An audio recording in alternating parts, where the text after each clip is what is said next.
Time for Focus, and today we're heading to Ethiopia. In recent months, the East African nation has seen the worst unrest in a decade, with reports of some 200 people killed. Amid a booming economy, members of the Oromo ethnic group, which makes up a third of the population, have taken to the streets calling for equal rights. They've long complained of discrimination by the government. Simona Foltien reports. Everywhere you turn, construction dominates the skyline of Addis Ababa. The booming capital is a sign of Ethiopia's double-digit growth. But many members of Ethiopia's Oromo ethnic group feel they aren't benefiting enough from the country's development. They see the expansion of the city into surrounding Oromia region as a threat to their existence.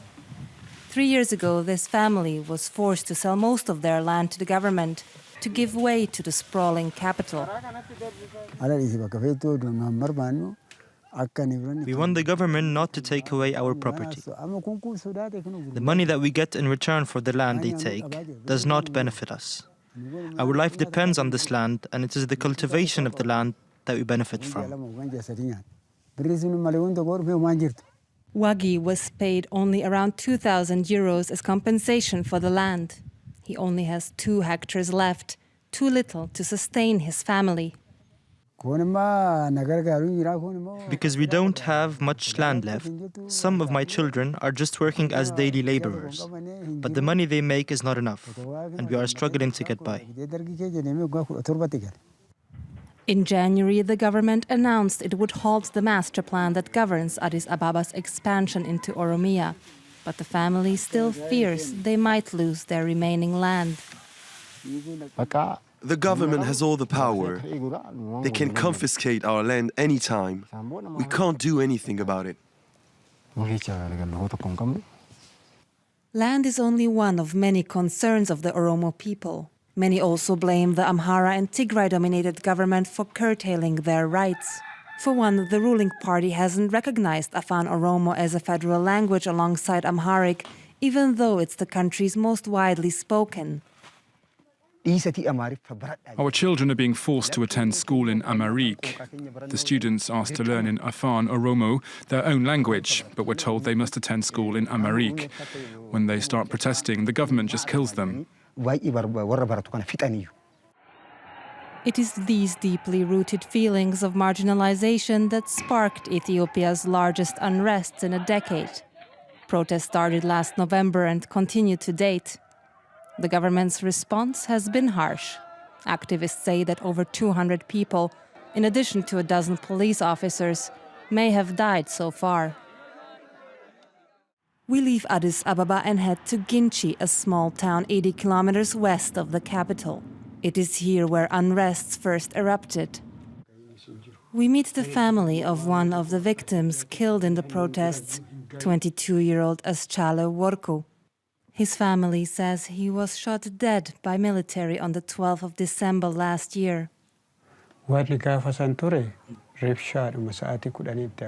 The day my son was shot, it was in the afternoon. The military came and began to disperse protesters.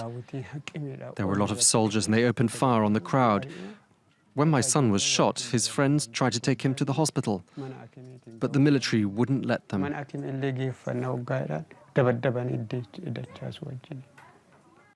Aschale had joined the protests to object the government's decision to allocate public land in a nearby forest to an investor. His father takes us to see the spot where the forest was cleared a few months ago, just before the protests began. All this forest you see here was sold and cleared by an investor, but they deceived us. The community got very little money in return for this investment. God knows where the rest went. The Oromia regional government declined repeated requests for an interview, but the Federal Minister of Information acknowledges mistakes have been made. People had legitimate grievances accumulated over years. They had every confidence in the government's ability and capacity and readiness to address those issues. The minister also promises investigations into the heavy use of force by authorities. We are taking action because we owe it to our people.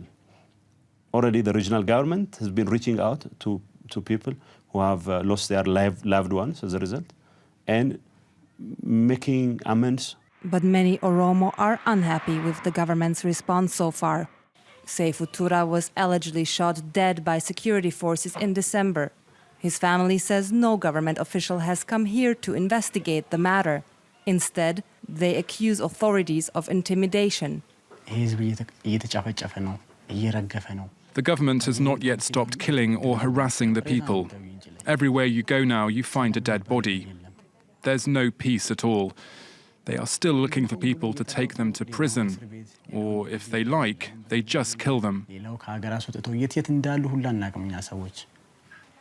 The heavy-handed approach by security forces has further fueled anger among the Oromo.